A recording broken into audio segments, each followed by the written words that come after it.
Malo Pito Brian. Atamari, everyone. It is my pleasure to introduce our next speaker, Sepora Mauigoa. Sepora is an experienced educator with 40 years of experience, and her expertise is in the curriculum development and cultural pedagogies. She has served as Tumoki Principal of Glendine School in West Auckland, for 8 years, where she demonstrated strong leadership in the primary education sector. As a bilingual Samoan educator, she specializes in culturally responsive teaching practices and assessment for learning methodologies. Sepora is a skilled leadership mentor committed to fostering inclusive education environments, and she currently leads the Tapasa initiative within Tautai o Moana. Tautai o Moana is the professional development program designed by Pacific Principles for principals serving Pacific leaders. And they are focused on creating systemic change that promotes thriving Pacific communities. We're looking forward to hearing about what effective Pacific leadership looks like within the VA. So I'd like to welcome Sepora to share her thoughts and expertise with us. Over to you, Sepora. Whaftai mo le avanoa, ma lolo soi fua manlange ma, tēnā koutou katoa. And so thankful to Brian for putting me on after our wonderful Polynesian Panthers. Thank you for that, Brian. You're welcome. And I think we are just so fortunate to have strong leaders who are still passionate and who still have the heart for the mahi, unfortunately, that is still needed. So my presentation today is with an educational lens, and it will start with a story. So Ia te o le wā is what we heard growing up, right? And it means let the wā be cared for, cherished, nurtured. That's the Samoan meaning for te o le wā, and Tongan it's tauhi wā, which means the same thing, keep, nurture and maintain relationships. So what is wā? One of our Samoan leaders and an academic, he talks about wā is short for whāwheloai, which relates to the idea that there are relational bonds between peoples and God or gods, people and the seas, the skies and stars. And these bonds are generally, more often than not, they're sacred. So whāwheloai exists between you and many people. So in our family, the connection between Samoa and New Zealand started with this woman who you see on the screen. Her name is Tautai Esera. She was my grandmother. She had already set out in her family that she raised that one of her kids was going to come to New Zealand. So the passport was all set out. My auntie was due to come, but she was not able to come. So the whāwheloai usually begins with parents and their children. So what happened was, because my auntie was sick and couldn't make the trip, my mother was chosen. My mother and two of my aunties share the same passport and the same name. Back in the day, registering births wasn't really, it was something that wasn't always done. So my mother, Upu, made the journey to New Zealand in 1960 to help her family. When she got to New Zealand, she met my father, who was also sent to New Zealand, but he was sent in the late 50s. He was sent by his family. My father was unusual in the Samoan sense in that he was not raised with his parents. He is an only child.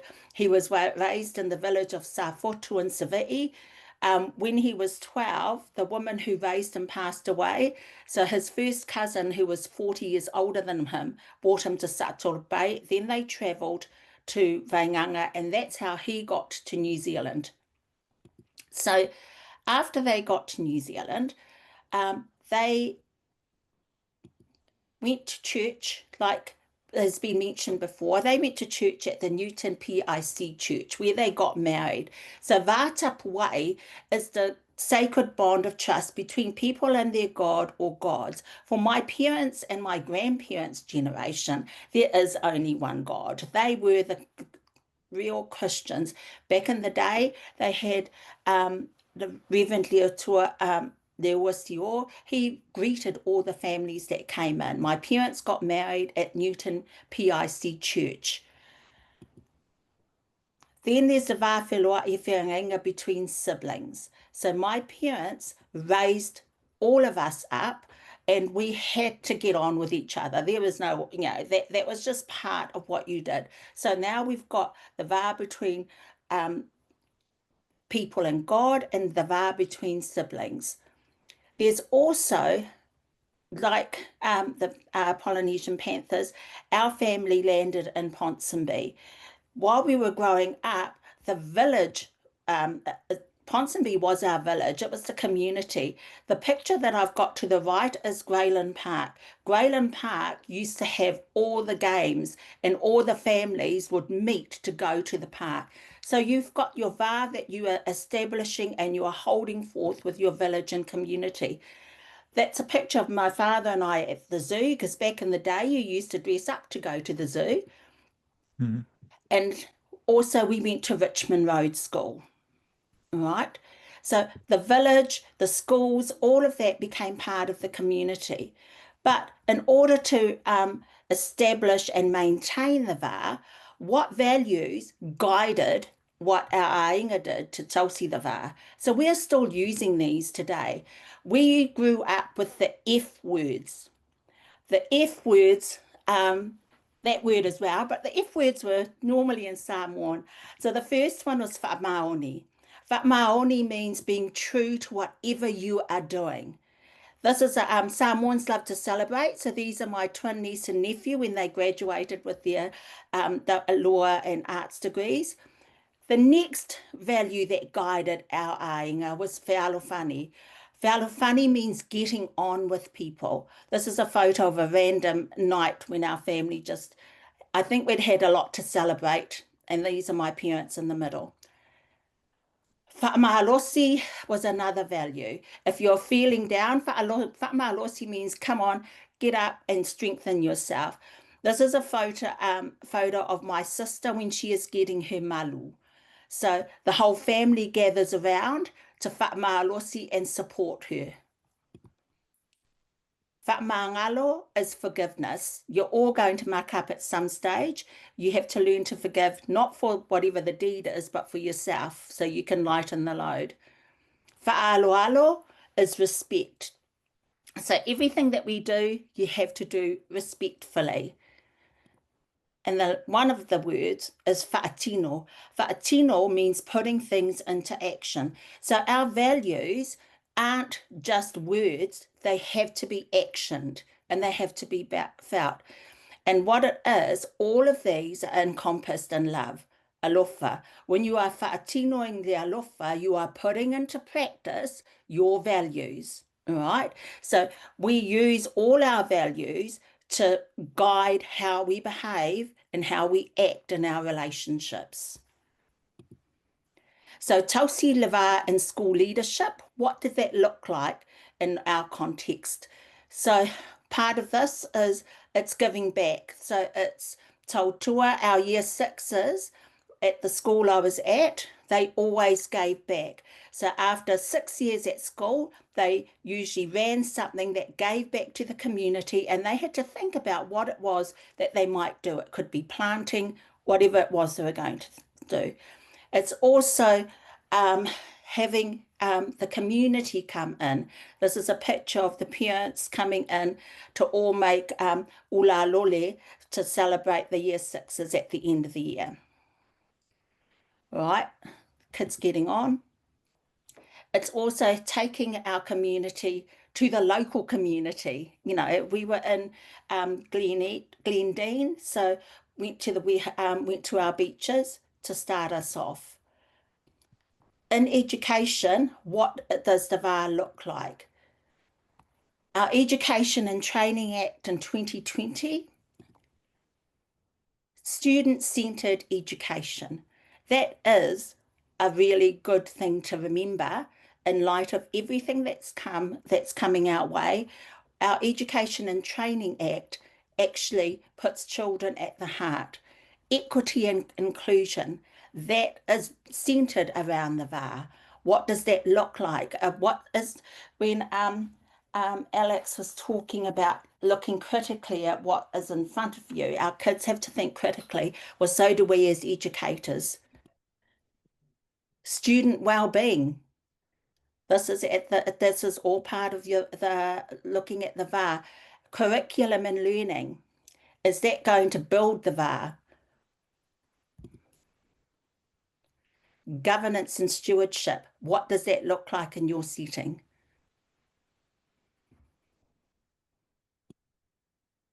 So the VAR in educational settings, these is our current government's educational priorities.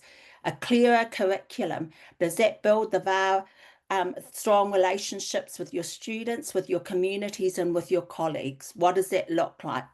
The better approach to literacy and numeracy. Better for who? Right? Looking at your students again. Smarter assessment and reporting. What are we reporting on? Does it measure success? Stronger learning support, improved teacher training. The next part of what we work in is the action plan for Pacific education. So you can having all of these are around the VAR, working with diverse Pacific communities. We had the Polynesian Panthers earlier. Confront systemic racism and discrimination in education. So think about what's coming at you. Enabling every leader and education professional to take coordinated action to become culturally competent. Partnering with families. So if you have a think about it, a lot of what our action plan for Pacific education is about is to tausi le vā. And then we've got tapasa. So we talk about the big picture, and the tapasa is the how in classroom. So you've got your 3 turu plus the compass that leads us into what we are doing. So linking tapasa to te o le vā, what does that look like in practice? So when we go into schools, we always ask teachers, do you know what your students love to do? Do you know what languages your ākonga learn here at home? Are there any cultural protocols or routines that have been shared with you? How do you gather this information? And how do you ensure that kids see their identities, languages, and cultures reflected in the environment? Second turu, how do you build reciprocal partnerships with your Pacific learners? How do you build strong relationships with families and communities? How do you and your staff build relationships with each other and your students? And what does it look like to be in a culturally responsive relationship with Pacific learners in the classroom? So what Pacific pedagogies do you already use? Are you anchoring your leadership in new knowledge to based on what learners' backgrounds and ngawha are? Do you learners see themselves in the school and the curriculum?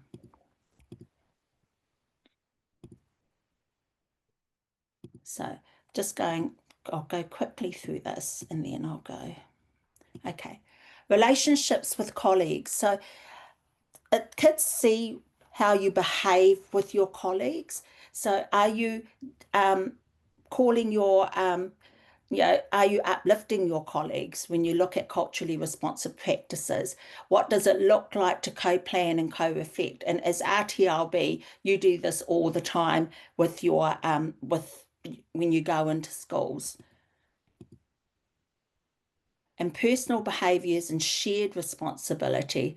How do your attitudes and behaviours model respect across the school community? In what ways are you demonstrating shared responsibility? for learners' engagement and success? And what collective actions can you take to strengthen respectful partnerships across the school?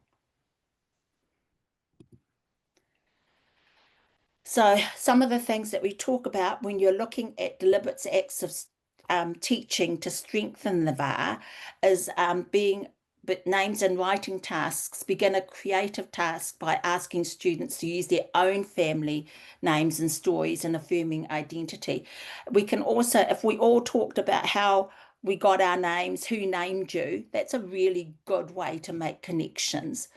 Having short talanoa before writing, so kids are confident their ideas are valued. Using texts that reflect them. And we've had that this morning when Brian was playing all the music. And maths, contextual problems that reflect who they are, making the problems relevant. Collaborative problem solving. Are there opportunities not just for learning self-learner agency, but collaborative agency? And are there opportunities for agency by proxy? So if your kids don't know what to do they know how to ask? Are they confident in their space? And visual supports in maths that support who they are.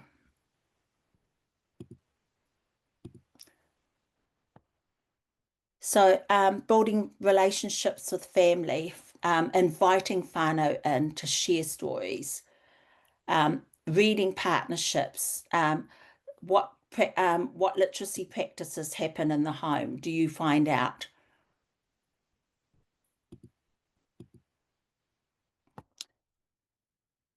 Collaborative planning again, observing and learning how others run investigations, and celebrating best practice.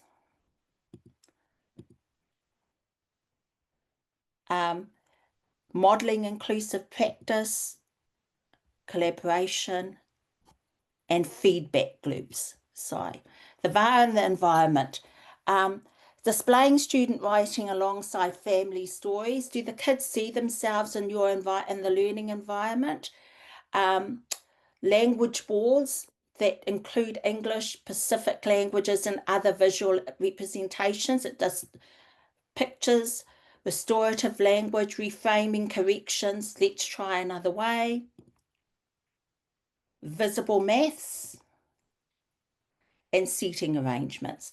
So this is going from the real big picture stuff to what it might look like in the classroom. VAR and data. The data should nurture the VAR, not fracture it.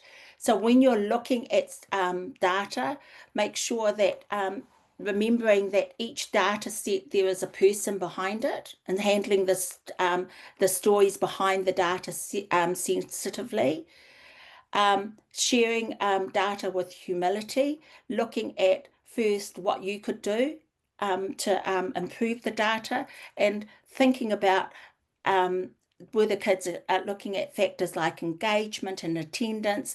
You may have a child that's doing really, really well, but are they fully engaged? And reframing data as an opportunity and turning the data into a bridge, not a wall.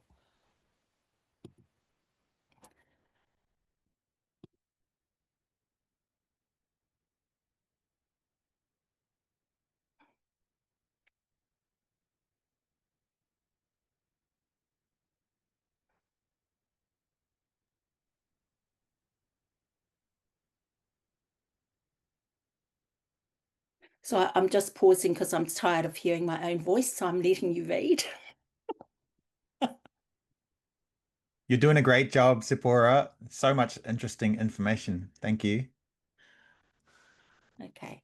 I'm not actually used to sort of interacting with a screen, so forgive me. And, you know, if you want to burst into song, you're welcome to. It's not that many to go. So, okay. So, this is why is the concept of te lewa relevant in education? So learning is grounded in relationships. The va is a living relational space, and it's got to be nurtured. In education, it means valuing respectful, reciprocal relationships among teachers, students, their families, and communities to strengthen learning. It's cultural relevance and identity. So when you honour the va, it affirms specific languages and identities, and it enables learners to feel respected, connected, and empowered. The va is collective and reciprocal learning. It emphasises shared responsibility where teaching and learning flow both ways between schools, students, and families. The va is about well-being and belonging. When it is cared for, students experience belonging and trust. And it's essential for engagement, resilience, and achievement. Finally, the va should be the guiding principle for practice because it provides an ethical compass and reminds us that we always have to act with care and balance and respect in all our relationships. So va tapuai is the sacred space between us, and it's something that we should remember in all our relationships with our learners and with the communities that we serve. So I've put this quote in just because I like it, but it's also relevant to what we're doing. When we focus our attention on what ordinary people are actually doing rather than on what they should be doing, then we can see the broader picture of reality.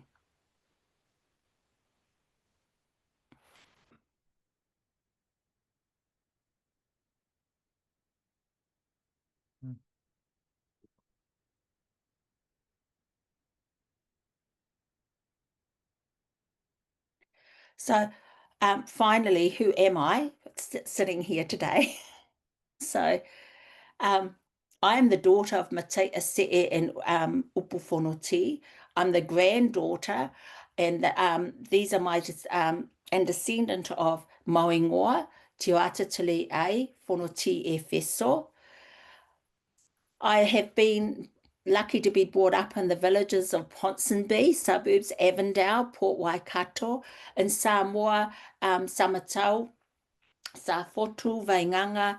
They're all the Sa'atola Bay are the villages that have helped make me who I am. These are all the schools I've been to. I was a pupil at Richmond Road School. I first taught at Caldyland School, Rosebank School, all of these schools, mostly all in around Auckland, and then a couple in London. And finally, I was the principal at Glendine School. So I'm Sepora Georgina Mauigoa. Sepora is a family name. It was my great-great-grandmother's name.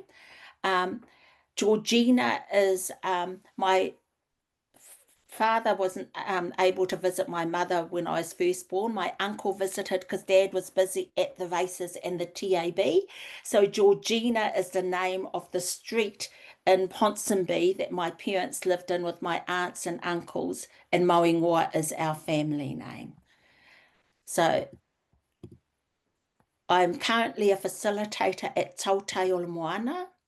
And Tautai o Moana is a professional and learning development program designed by Pasifika principles for principles of Pacifica learners, and it's focused on improving educational outcomes for Pacific students. And our vision is to strengthen leadership capabilities to improve outcomes for Pacifica learners and contribute to linguistically and culturally sustainable practices in Aotearoa, New Zealand. And we're supported by the New Zealand Pasifika Principals Association, the NZPF, and the Ministry of Education. And that's it. Sorry, I've gone through really quickly, so I'm open to any questions. Wow, that was a lot of amazing information. You did speed through it at double time. I thought my YouTube was on 2 times speed. No, you did a great job. There's so much.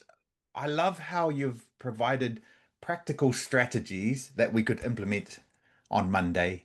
They're right there. And then I also love your questions based around the tapasa, which just breaks down a Pacific document into very easy questions that we can ask ourselves in order to keep ourselves, make sure that we're culturally relevant. That was awesome. I wish that we had you in our first in our first Fono at the beginning of the year when we started our VAR journey, because you've just broken down the VAR into all its different forms. It was just incredible. I really enjoyed your presentation. Thank you very much. Let me ask you a couple that we've been thinking about. Is there any advice, Sepora, that you would give anyone who's thinking about a leadership role? So it could be a Pacific person going for a leadership role, or it could be anyone who's going for a leadership role. I guess my advice would be think about your why, Mm-hmm. and and that there are so many people that are out here already. We're still only 2.9% of the of the workforce, but Yes. like we've had the Polynesian Panthers before us. You've got it's thinking about your leaders are always with you. You don't stand alone when you're Pacific. You also Mhm. don't stand alone when you're not Pacific. It's thinking about what has driven you to where you are now, and why would you want to go into leadership? Mhm. Yeah, fantastic. Thank you. And then another question that we got was, how can digital technology amplify a struggling student's strengths? So any thoughts on that? Yep. So it's still in order to use digital technology, again, you have to go back to the why, and you Hmm. have to be a critical thinker about what you're going to be putting in. Hmm. Like when you're looking at, you can't trust everything that you read. AI is absolutely amazing, but it's Hmm. still how you formalize your questions. And so, as teachers, when you're looking at digital technology, you've got to think about your learner, and you've got to also remember we have a lot of children that you will be dealing with as RTLB Yes, who are addicted to digital devices. definitely. And Yes. and it's like, is it in their best interest to to use digital devices when you are trying to get them to to increase, to be able to self-manage and all those sorts of things? That's what I would talk about. What's the purpose? Mm. I've also been talking to quite a few new entrant teachers, and they talk about because of this digital addiction, they're Yeah. actually coming into school lower than they have Yeah. ever been before. They're not using their oral language as much. No, Bit of, if you think bit of about a problem. yeah, if you think about COVID was 2020. A lot Mhm. of the children that we're having come in, they have not had exposure to other children, because remember the preschools had to be closed down. They've Mhm. also had the attention of their parents or grandparents. Yeah. They've had all that attention, so they don't know how to take turns, Yes. you know, all of those sorts of things, that they're not really socialized. They're used to Yeah. having all that attention, double that with being able to have screen time, Mhm. and so it's like a really yeah, it's a great recipe for what we have now. Yeah. Mm. And a lot of those children who in 2020 were supposed to start as year one, they didn't get the best start to school. So those children are now year 4 and 5, and you can see the results of that. It's Yeah. yeah, a bit No, alarming. I Um, think yeah, we also still have to think about our strength space, like what are they bringing in? Because it's otherwise we continuously focus on what they can't, which is really easy to do. I'm not that diminishing, but it's still thinking about, what they can, what they are bringing in. Mm. mhm. Okay, we've got a lot of questions from the chat. So let me start with the first one. There has been an overwhelming number of young people enrolling in universities for 2026.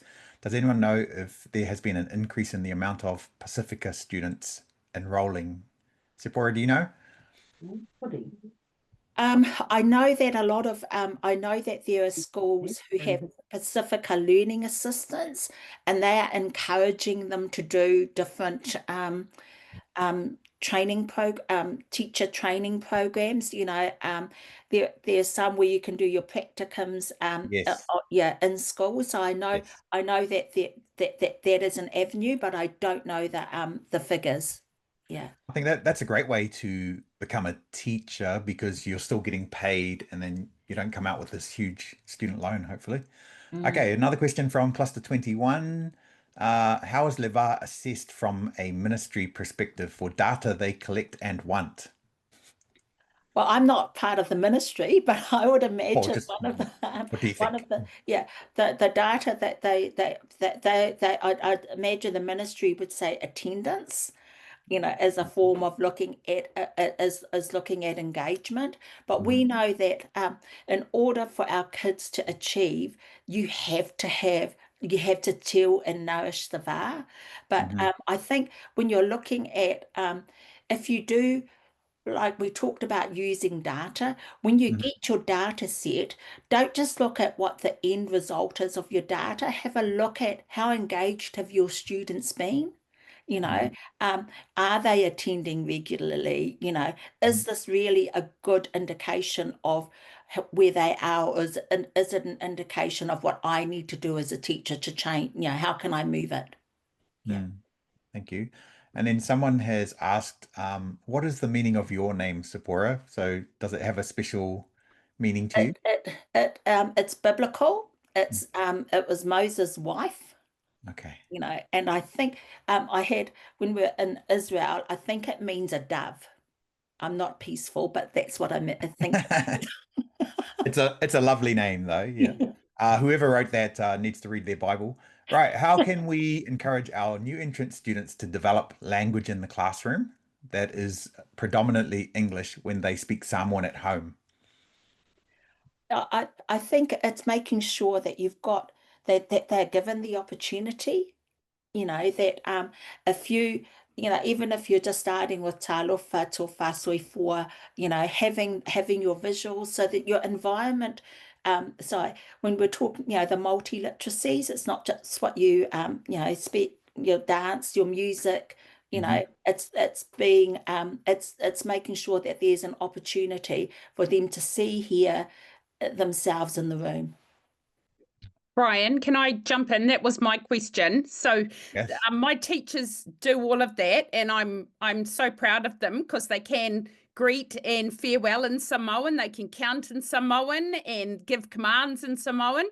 and so that they've really taken that on board. And so it's just for them to be able to help develop that English, to be able to get them reading and writing around that. So it was strategies and ideas around that, if you had any. I guess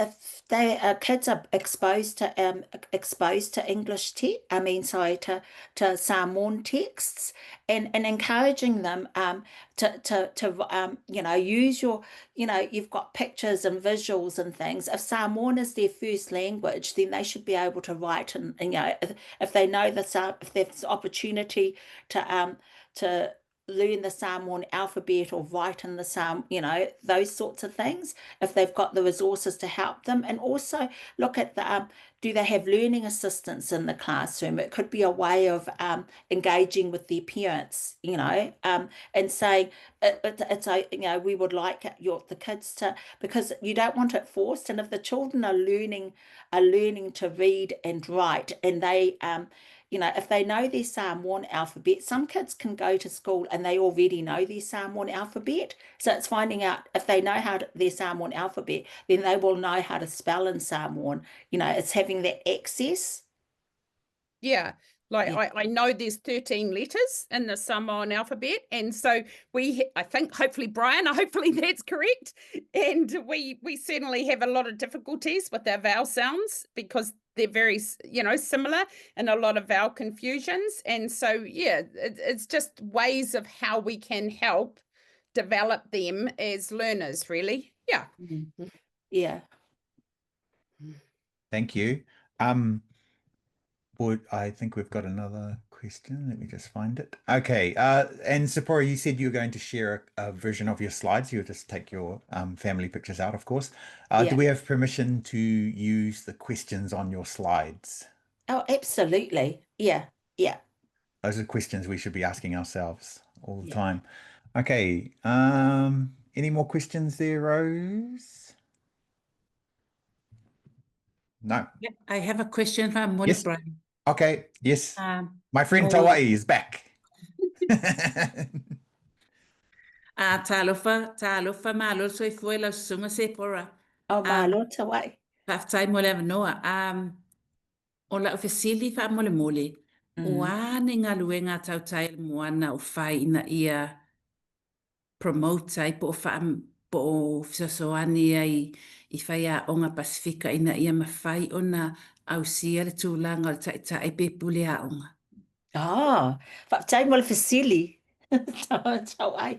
Ole mele ai, I'll say, Tauai's just talked about how we can, what Tautai Moana is doing for growing leaders. So at the moment, we are applying for an RFP contract with the ministry to have a program on for aspiring leaders. Last year, we ran one called La Langa Tautua, and that was for, and Meritiana is who's just hearted it. She was one of the people that did that program. So we had currently we've had 7 principals come from that, but the ministry didn't fund us this year. But that is what we are we're going to put an application in for. But we also work with when we go into schools, Tautai, we work with principals and their leadership teams. And so this year, what we're hoping to do, next year, is we're going to have PLG groups for APs and DPs. Okay. Whaftai lava mole no whaftai mole whaamala maina mai fasili. Yeah. Yeah, e manga o e pule a o ngai siwai. Pea, uma Brian. Thank you, Tauai. More Brian. Okay. Okay, so thank you, Sepora. Is there and just in our final last words, is there anything that we missed today that you just wanted to share with us? Are you talking to me, Brian? Yes, Sepora. Is there anything that any last words Yeah. that you wanted to share with everybody? Yeah, I'm just that I value the work that we do, and I really value what Brian and the team do and making connections. And those I just have to say that the PowerPoints that you share, they're going all over the motu, because I send them to principals in Christchurch and Ashburton and everywhere. So I really do value what you're doing, and I thank you for the opportunity. And don't worry, I will send out those questions. My apologies. I hate, as you can tell, the Zoom is not my most favorite form of delivery. So I did. You did a fantastic job. So. You did a wonderful job. There were no errors. Well done. Tick, tick. We appreciate all the work that you do in helping our principals and helping be an advocate for all of our Pacific students across New Zealand. So wonderful. This morning we had the Polynesian Panthers say that they will go across New Zealand, and you also go across New Zealand. So you're available for all schools, is that right? So we've got principals. We work with principals primarily, and then we also have PLG groups that we work with. We start, if principals sign up with us, we begin with place-based learning up north. So we look at the connection between tangata Moana and tangata whenua, and then we look at our frameworks. That we use the wayfinding framework, and we use the Whanganga leadership framework, which builds our values in. And really everything that we do is to make sure that our Pacifica kids are succeeding in whichever setting they may be in. Yeah. Fantastic. I think we've had everybody from Tautai Ole Moana as a speaker. So if you hire anyone new, just send them my email. I'll pass over to Corey, who's going to say an official farewell. Sepora, whakauilahi, korabua, and whawhtai lava. Thank you for uplifting us with your knowledge and insights about the va wheluai and tauhi va. You shared so many practical and tangible ways of how to deal with the va in education, with the focus of implementing this throughout all our relationships we engage in. I really like the way that you shared about the 6 Fs, whaamaoni, whaalofani, whaamalosi, whaamangalo, whaaloalo, and whaatino. And I like the way that these are all sit within and are done with alofa. We're grateful for the opportunity to learn about what this means within our respective spaces. So thank you once more again for sharing your wisdom. And as the Samoan proverb says, e so o le fau I le fau. So just like the strands of the hibiscus fiber, leadership is stronger when it is woven together. Your words today reminded us of the importance of unity, values, and collective strength to nurture the va. Whawhtai, whawhtai, whawhtai te le lawa Sepora. And I'll pass the time over to Brian. Oh, thank you. That was Thank you, lovely. Kari. Thank you, Sepora. My favorite was whaatino, when you said values aren't just words, they have to be put into practice. So we appreciate you and we hope to see you again. Thank you so much. All right. Thank you. Take care. Soi for. Yeah. Anybody who would like to share what they've just had a little chat about? I can do that a little bit from what I chatted about, Ron. Fantastic. Kia ora, ko kero tōku ingoa, Cluster 28 RTLB. And I was just mentioning, and I hope I pronounce this right, whaatino le ofa, putting those values into practice in all areas of our hei pikarua cycle, just really encompassing them in love and remembering that for all of our casework, not just our Pacific families, but especially for our Pacific families.